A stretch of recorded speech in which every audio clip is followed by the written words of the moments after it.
भारतीय संस्कृति और राष्ट्र के संदर्भ को पहचानने के लिए निर्मल वर्मा सभ्यता के समग्रता बोध पर जोर देते हैं। समग्रता बोध यानी संस्कृति किसी एक केंद्र से नहीं जन्म लेती है। संस्कृति के अनंत केंद्र होते हैं और उन अनंत केंद्रों से जो एक सामूहिक सामासिक व्यक्तित्व निर्मित होता है, वह व्यक्तित्व ही आत्मसंदर्भ और भारत की सांस्कृतिक पहचान को रेखांकित करता है। एक सभ्यता का समग्रता बोध क्या मतलब है इसका?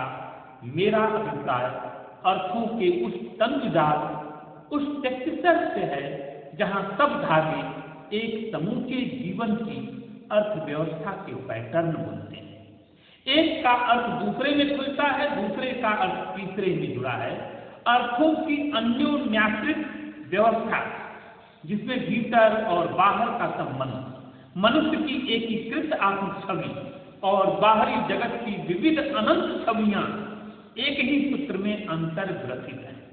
इस दृष्टि से एक भारतीय लेखक के लिए भारत का परिदृश्य आज भी उन पौराणिक प्रतीकों, मिथकों और स्मृतियों से उतना ही सघन, अर्थपूर्ण और स्पंदनशील है जितना मध्यकालीन यूरोप, दांते के लिए और यूनान का क्लासिक युग एक्साइलस और सोफोक्लिस के लिए रहा होगा।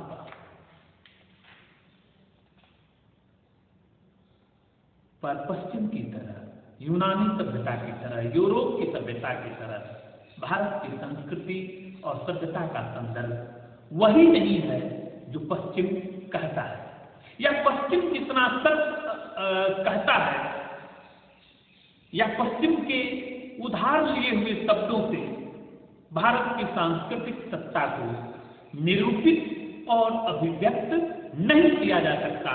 भारत को समझने के लिए भारत के सांस्कृतिक संदर्भों और भारत के उस इतिहास में जाना होगा जो अखंड रूप से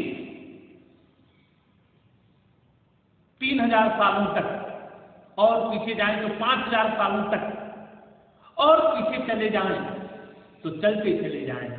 भारत की पहचान एक अखंड यात्रा के रूप में 3000 सालों से आज तक चली आ रही है। भारत की उस पहचान में, उस आत्मसत्ता में, उस सांस्कृतिक बोध में किसी तरह का कोई विरूपण स्वीकार नहीं किया जा सकता। भारत की पहचान सांस्कृतिक सत्ता के रूप में एक जीवन, जीवित संस्कृति के रूप में होती है। भारत का संदर्भ मनुष्य की आत्मसत्ता, मनुष्य की आध्यात्म सत्ता, और उस आध्यात्म सत्ता से मनुष्य की सामाजिक और ऐतिहासिक सत्ता को परिभाषित करने का काम भारत अपने सांस्कृतिक संदर्भों से करता चला आ रहा है। भारतीय संस्कृति सिर्फ अतीत का अवशेष न होकर एक जीवंत समाज व्यवस्था में प्रवहमान है, और यह प्रवाह विशिष्ट भौगोलिक परिवेश में 2000 वर्ष की ऐतिहासिक निरंतरता में विराजमान था। इतिहास के प्रहारों द्वारा छत विछत, जगह जगह रूंधा हुआ, भ्रष्ट, मैला, विकृत, फिर भी क्रियाशील, अपने बिंबों और प्रतीकों में प्राणवान, लाखों लोगों के जीवन में रचा बसा, उनके जीवन और उनके मूल्य को लगातार एक अर्थवस्था देता हुआ, उसमें वे सब मैले और पवित्र तत्व मौजूद थे जिससे एक जीवंत सभ्यता का चरित्र बनता है। भारत की संस्कृति को पहचानने के लिए केवल अतीत का संदर्भ नहीं है, या केवल अतीत एक उदाहरण भर नहीं है। अतीत से वर्तमान तक एक अखंड अनवरत धारा स्पंदित होती रही है, और उस स्पंदन में हमारा जीवन प्राण स्पंदित होता है। हम इतिहास में, समाज में, राज्य में और राष्ट्र में अपने प्राणों के साथ, अपने स्वप्नों के साथ और अपनी आत्मसत्ता की आध्यात्मिक चेतना के साथ जीवित होते हैं। भारत को समझने के लिए भारत की प्राण सत्ता में प्रवेश करना होगा। भारत को उस रूप में समझना होगा जो इसकी आध्यात्मिक गतिविधियां, आध्यात्मिक क्रियाशीलता और आध्यात्मिक चेतना के साथ वर्तमान की संगत और इतिहास की अखंड धारा को एक साथ रखते हुए भारत की पहचान को समझा जा सकता है, भारत को जाना जा सकता है। एक जाति की स्वतंत्रता, मेधा और विवेक शक्ति जो उसे अपने परंपरागत संस्कारों से प्राप्त होती है, सहसा संदिग्ध और भ्रांतिपूर्ण बन जाती है। एक भारतवासी यूरोपीय मान्यताओं और जीवन दृष्टि को स्वीकार न भी करे तो भी वह स्वयं अपनी मान्यताओं और जीवन दृष्टि के प्रति शंकालु हो जाता है। ये क्यों होता है? ये सिर्फ इसलिए होता है कि ब्रिटिश सत्ता ने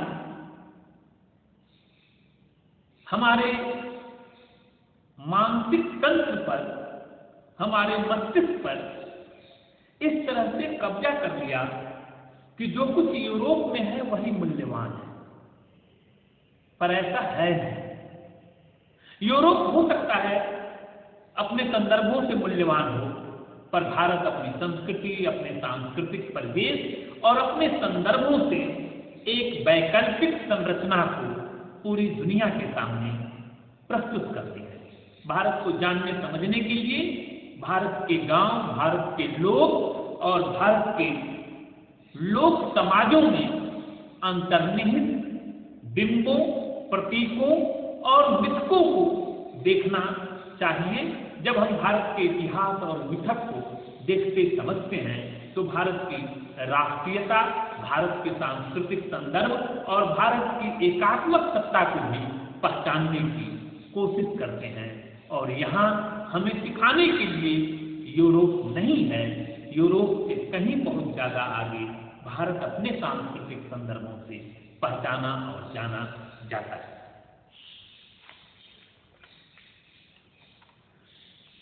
भारत में रहने वाली एक जाति नहीं, बहुत सी जातियों का सह अस्तित्व किसी एक केंद्रीकृत राजसत्ता पर निर्भर नहीं था, न ही उनके अस्तित्व के स्रोत किसी एक राष्ट्रीय अवधारणा द्वारा अनुशासित होते थे। अक्सर कहा जाता है, और यह भ्रांति भी हमारे पश्चिमी शिक्षित वर्ग में व्यापक रूप से प्रचलित है, कि अंग्रेजी राज ने अपने प्रशासन तंत्र द्वारा भारत में बिखरी अनेक जातियों, राज्यों, उपराज्यों को एक राज्य की राष्ट्रीय इकाई में सुगठित किया।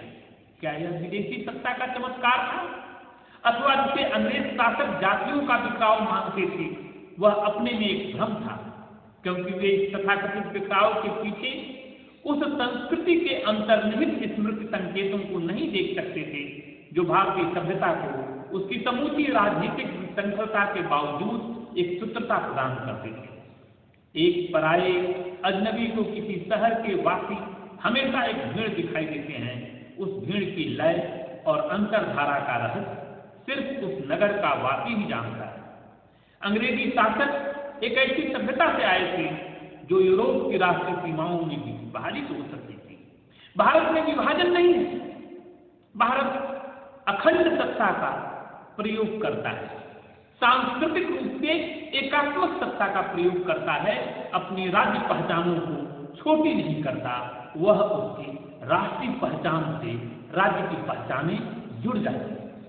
अंग्रेजी शासन सत्ता ने पश्चिम के मॉडल पर जिस प्रशासनिक ढांचे का निर्माण किया उसमें एक भारतीय का यह समग्रता बोध सिर्फ खंडित और आत्मविभाजित हो सकता था।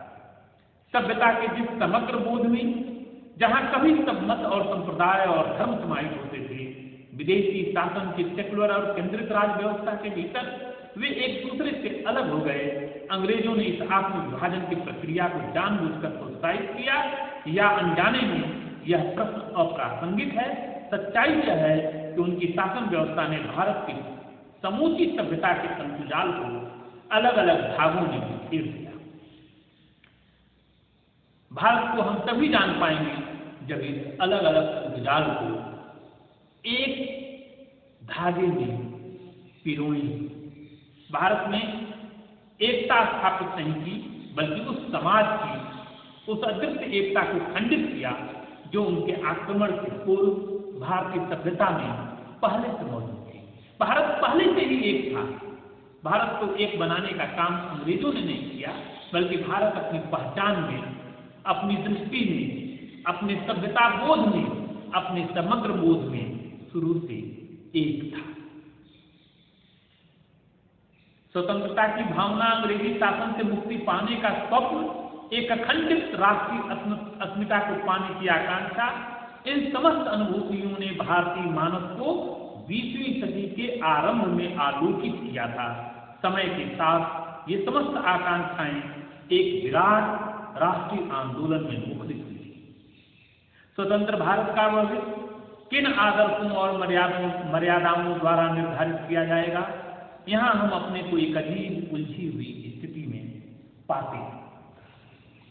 राष्ट्रीय आंदोलन का एक शक्तिशाली मुखर पक्ष ऐसे लोगों के हाथ में था जिसकी शिक्षा दीक्षा अंग्रेजी शासन व्यवस्था के सेकुलर यूरोपीय परिवेश में हुई थी।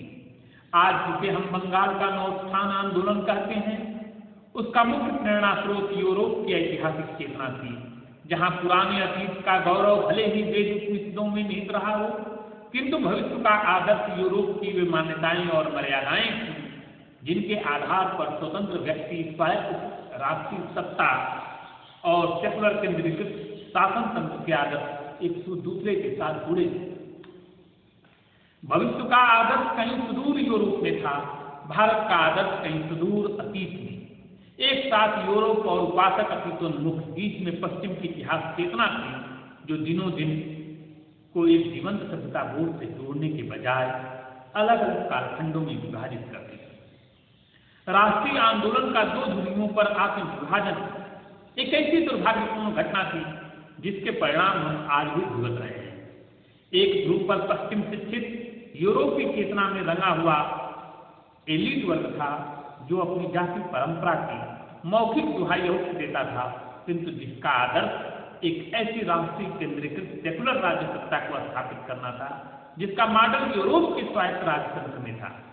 दूसरी धुरी ऐसे सांप्रदायिक संगठन थे जो भारतीय भविष्य को किसी अतीत के आदर्श में पुनर्जीवित करना चाहते थे।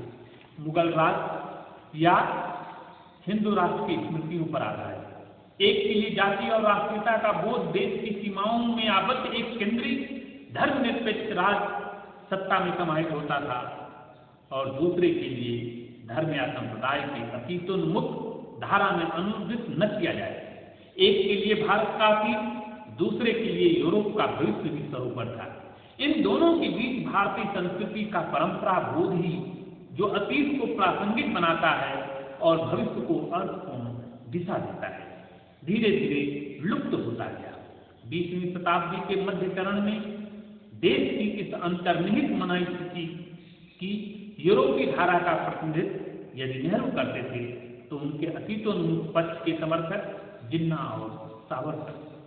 इस विकल्प के सबसे समर्थ और सशक्त प्रतिनिधि गांधी थे, किंतु सिर्फ गांधी ही नहीं, 19वीं सदी के अंत में भारतीय आत्मा को पश्चिमी सभ्यता के समक्ष परिभाषित करने के लिए रामकृष्ण परमहंस, विवेकानंद आदि साधकों ने जो अभियान शुरू किया था, उसे बाद में सांस्कृतिक आध्यात्मिक चेतना के स्तर पर श्री अरविंद, महर्षि रमण और सैकड़ों ऐसे लेखक, साहित्यकारों, समाज सुधारकों ने समृद्ध बनाया था, जिसके लिए भारत की अवधारणा महज एक राष्ट्रीय अथवा रिलीजियस, जिसका धर्म से कोई संबंध नहीं था, अथवा केंद्रीकृत राजसत्ता से कहीं ज्यादा व्यापक और समृद्ध।